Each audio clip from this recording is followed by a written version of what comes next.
My daughter's diploma was the trophy of my sacrifices, but her words turned that triumph into a curse. When she spat that I wasn't worth the title of father, I took a breath and let her go, rents unpaid, bills ignored, love withdrawn. That wasn't even all of it. What happened next was rather unbelievable. Let me quickly thank you for your continuous support. This means a lot to us. If you enjoy the stories we share, kindly subscribe to this channel. It will be great if you can leave a comment on which city you are watching from. We might just give you a shout out in our next story. Today's special shout out goes to John Freeman from Miami. We are glad you enjoy our stories. Now let's go deeper into the story. I'm not sure if you've ever looked at a child you love and seen nothing but your own failure staring back. My name's Michael, and I've spent the better part of my life working night shifts at the plant, scraping up overtime pay, and eating cheap takeout so my daughter could have a shot at a life I never dreamed of. I thought love was sacrifice, missed birthdays, late-night runs to the pharmacy when she was sick, holding back the ache in my hands from too many hours spent turning bolts. I thought if I worked hard enough, she'd see me as the reason she could stand on that stage, that she'd look me in the eye and know every step she took was built on the tired bones of her father's back. But that's not how it turned out. When she walked across the stage to collect her diploma, her smile was dazzling, like she was soaking up every beam of light in the room and holding it in her palms. I held my breath, waiting for her eyes to flicker to me, just once, to see me there in the shadows of the audience, the man who carried every bill, every worry, every silent prayer that she'd make it further than I ever could. But her gaze was fixed on the far side of the room, where her friends were shouting her name, and in that moment, I saw how easy it was to rewrite history when the ink of your own ambition is fresh. She took the microphone and started her speech. "I did this on my own," she said, her voice soft but clear. "No one believed in me. I'm here because I refused to let anyone hold me back." And the crowd roared for her, clapping and cheering as though she'd pulled herself out of the dirt with no help at all. I felt the room go silent around me, the blood in my ears thrumming like a war drum. I wanted to stand up and shout that she was wrong, that every late night, every second job, every cracked knuckle was mine and it mattered. But I didn't. I stayed seated, hands folded, heart thudding in my chest like an accusation. She didn't see me, or maybe she didn't want to. Afterward, she found me outside the hall, the mortarboard tucked under her arm like a relic. Her smile was gone, replaced with something harder. "You were never a father to me," she said, her voice low enough that no one else could hear. Her words were small, but they cut through me like a rusted blade, slow, jagged, impossible to ignore. My mouth went dry, but I didn't argue. I didn't beg. I just took a breath, let it fill my lungs, and let it go. She turned on her heel and walked away, her tassel swinging like a pendulum marking the end of something I didn't know how to mourn. I stood there for a long time after she left, listening to the distant laughter of graduates and the clink of champagne glasses. It was like the world had decided her version of the story was the only one worth telling, and I was nothing more than a footnote that didn't fit the narrative. I felt a bitter kind of freedom in that moment, a crack in the walls I'd built around myself all these years. I realized I didn't have to keep carrying the weight of her dreams if she refused to see the truth of who I was. And so, I let her go. No calls, no texts, no pleading for her to come back and rewrite the ending. I stopped paying her rent. I stopped answering the phone. The bills she left behind became silent reminders of the choice I'd made, to let her believe I was nothing, even if it killed me inside. You ever been in that kind of silence? The kind that's so deep it feels like it's eating you alive, but at the same time, it's the only thing keeping you from drowning in someone else's noise? That was the silence I chose. And as I stood there in the gathering dusk, the lights of the graduation hall flickering behind me like dying stars, I knew this was the start of something I couldn't name yet. All I knew was that her words had turned my triumph into a curse, and the only way to survive was to let the pieces fall where they may. The first week after she said those words felt like walking through a house that had already been abandoned, even though I was still there. I'd come home to an empty table and a silence that was thick enough to choke on. The mail piled up in the slot, bills, late notices, things she'd once cared about, and I let them sit there, unopened, like little tombstones marking the life we'd shared. I didn't care. Or maybe I cared too much to keep pretending. The fridge was mostly empty, and I started eating peanut butter straight from the jar, just so I wouldn't have to think about cooking for someone who'd already left me in her heart long before she said it out loud. I know how it looks from the outside.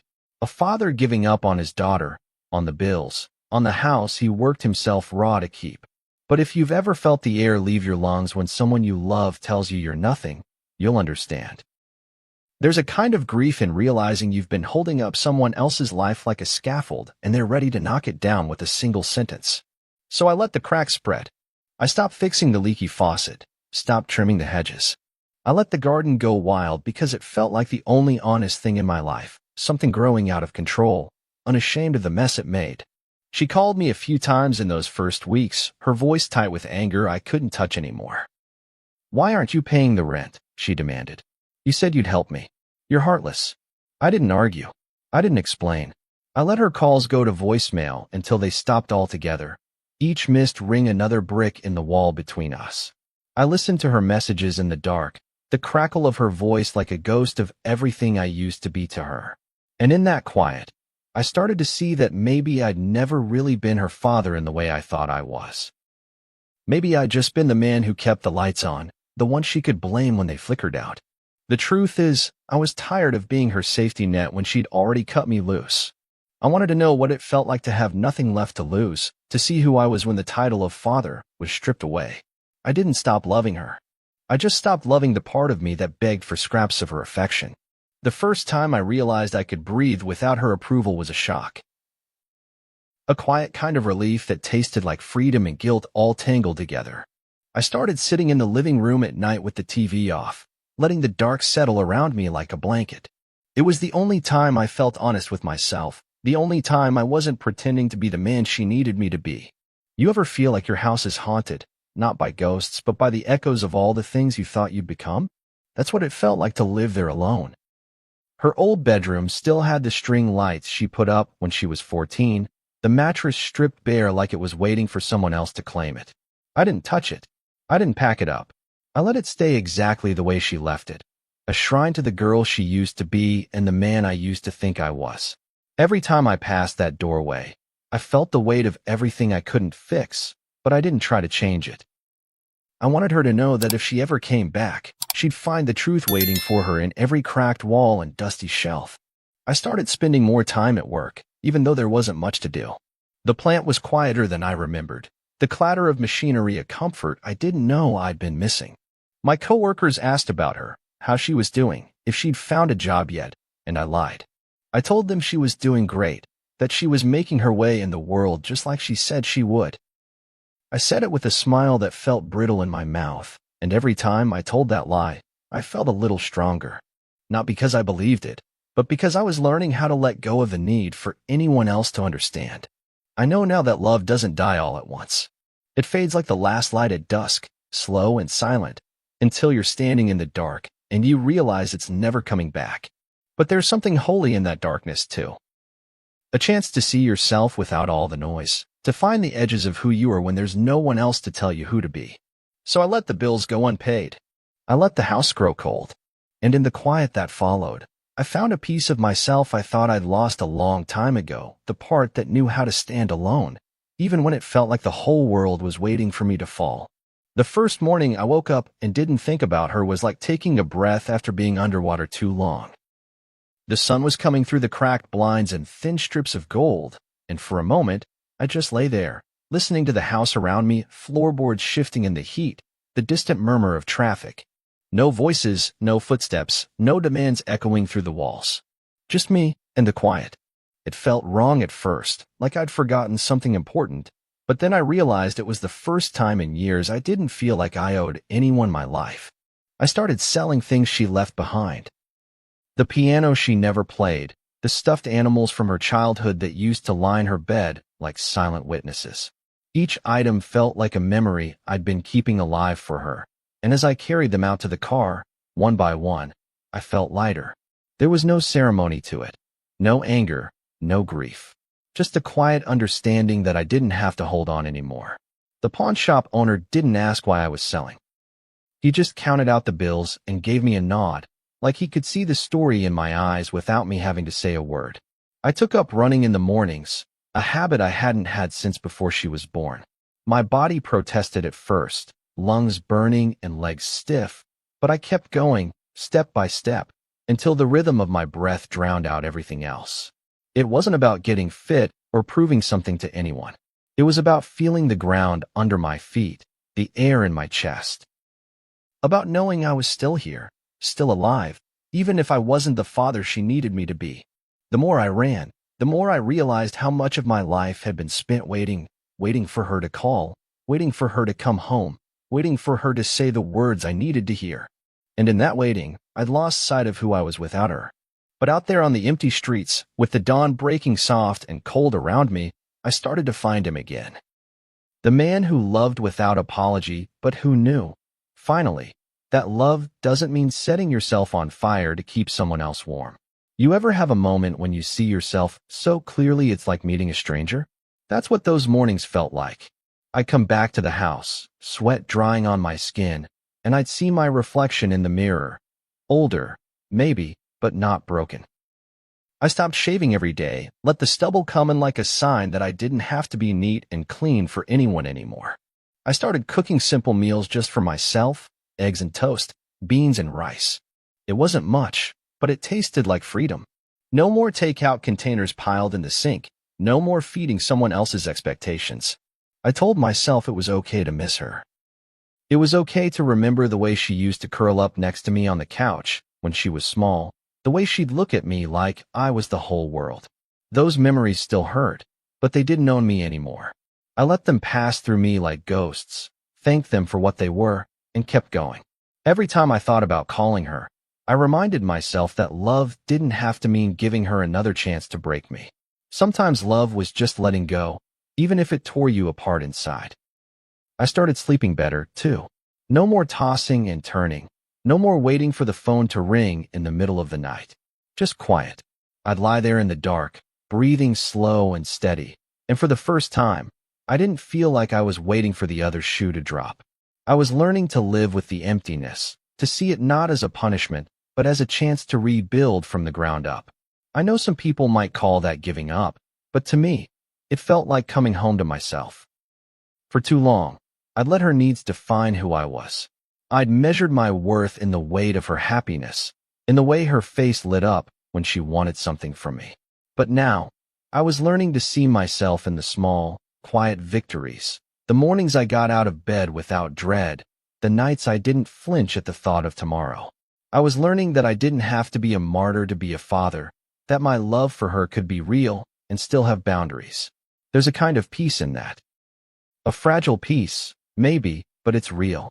And as I watched the sun rise on those early runs, I started to believe that maybe, just maybe, I could be whole without her. That my worth wasn't tied to her approval or her forgiveness. That I could be enough for myself, even if I was never enough for her. She came back into my life in the most unceremonious way. A single text message that lit up my phone late one night while I was folding laundry. "We need to talk," she wrote. 5 words that carried the weight of all the years between us, of all the silences I'd let grow like weeds and the cracks of our relationship. I didn't answer right away. I sat there staring at the glow of the screen, feeling my heart stutter in my chest like an old engine turning over. I thought about deleting it, about ignoring her the way she taught me to ignore myself. But I didn't. I let it sit there, a tiny fracture in the peace I'd built for myself. When we finally spoke, it wasn't the tearful reunion I think some part of me still hoped for. She didn't ask how I was, or if I'd been eating or sleeping. She didn't want to know about the running, or the way I'd started cooking for myself again. She wanted money, plain and simple. "I need help," she said, her voice clipped and sharp like she'd rehearsed the words. "I can't make rent, and I know you're still getting that over time." I sat there with the phone pressed to my ear, listening to her breathing on the other end, and for a moment I wanted to laugh at how simple it was for her to come back into my life, like nothing had happened, like no words had been said that couldn't be unsaid. I didn't tell her no, but I didn't tell her yes either. I told her I'd think about it, and I could feel the tension in her silence. A kind of impatience that had nothing to do with love, and everything to do with the way she'd always seen me as a safety net she could walk away from, and then come back to when she needed.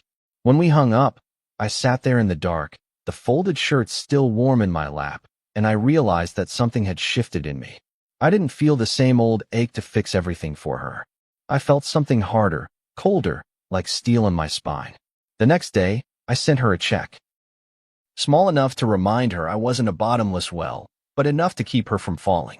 I didn't write a note. I didn't tell her I loved her or that I hoped she was okay. I just signed my name, the same way I'd sign any bill or receipt, and mailed it off. It wasn't about the money. It was about drawing a line in the sand. I wasn't her father in the way she wanted me to be anymore, but I also wasn't going to let her drown. Maybe that's the hardest part of loving someone who doesn't see you.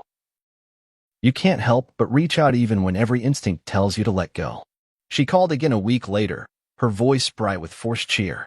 "Thanks for the check, Dad," she said, like it was a favor I'd done for her instead of a lifeline she demanded. I didn't ask her how she was doing, and she didn't offer. We talked about nothing for a few minutes, weather, work, the usual small talk that feels like trying to patch a sinking boat with paper. When we hung up, I felt both relief and exhaustion, like I'd just run a marathon I hadn't trained for. You ever have a conversation that feels like you're both standing on opposite sides of a canyon, shouting across the void? That's what it was like with her. No matter how many words we threw at each other, they never seemed to land. But I kept talking, kept listening, because some part of me still believed there was a bridge somewhere in all that distance. Or maybe I just needed to prove to myself that I could keep caring without letting her break me again. I started sending her small checks every month. No more, no less. It was my way of saying, I'm still here, but I'm not going to let you take everything from me. She didn't thank me. She didn't ask for more. It was a quiet truce between us, a way of acknowledging that we were both too stubborn to let go completely, even if we'd already let go of the parts that mattered most. I didn't tell anyone about those checks. It wasn't about showing the world I was a good father or trying to win her back. It was about me, about proving to myself that I could be kind without being weak, that I could care without disappearing into her shadow. I kept running in the mornings, kept cooking simple meals at night.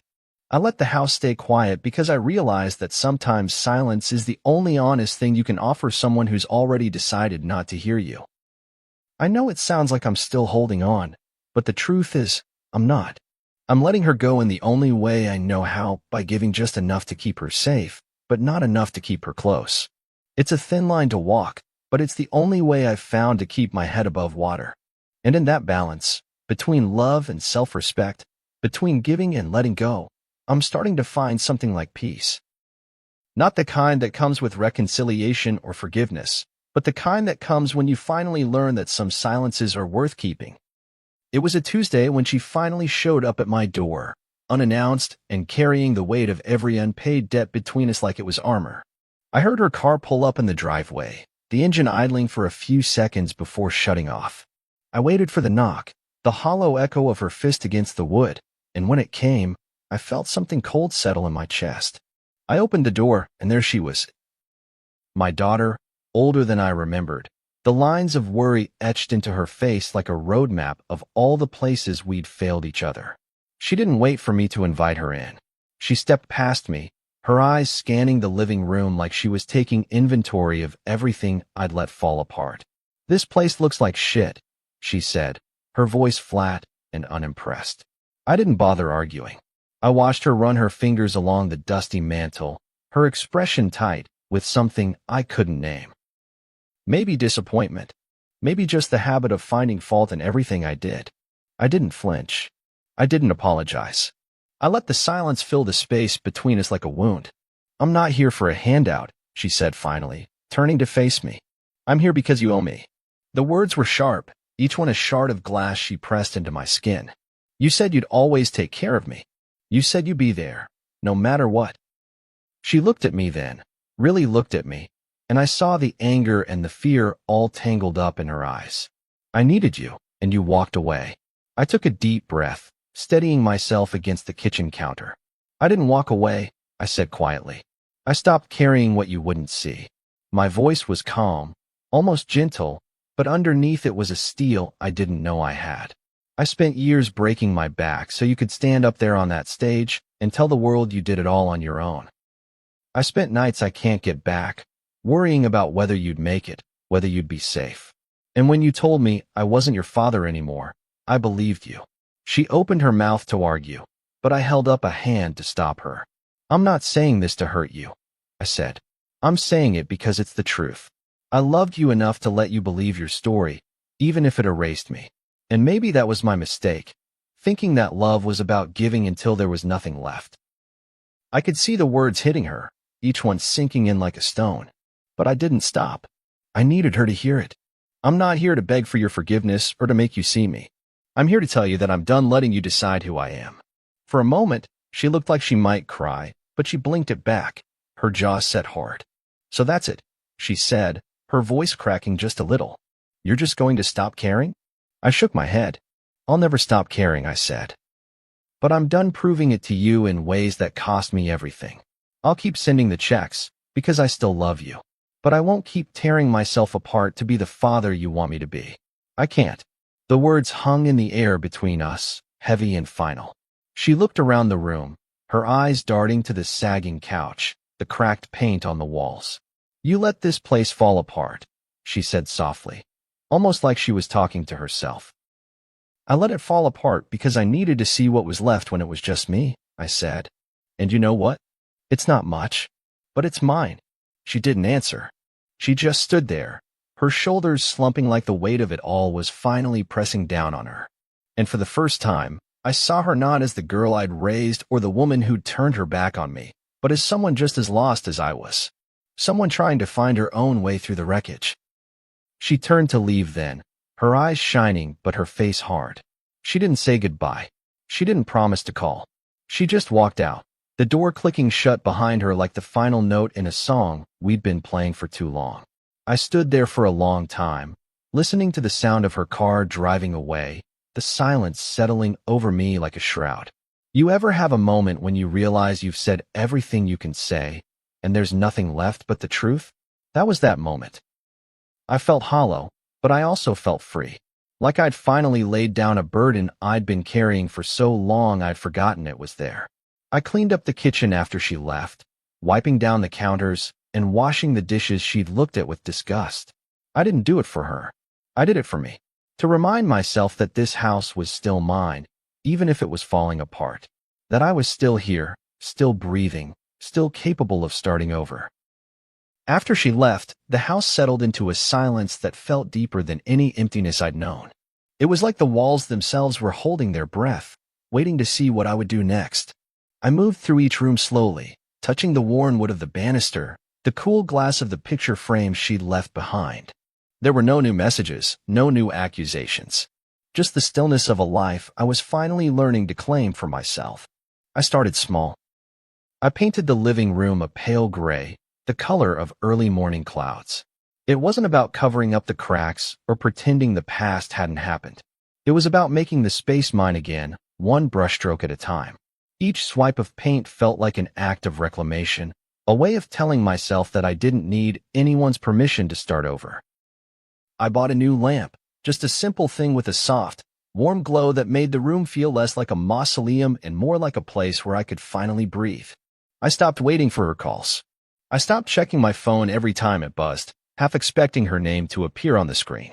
The checks I sent her each month became just another line in my budget, no different from the electricity bill or the groceries. I didn't let myself wonder how she spent them. That was her choice, just like this silence was mine.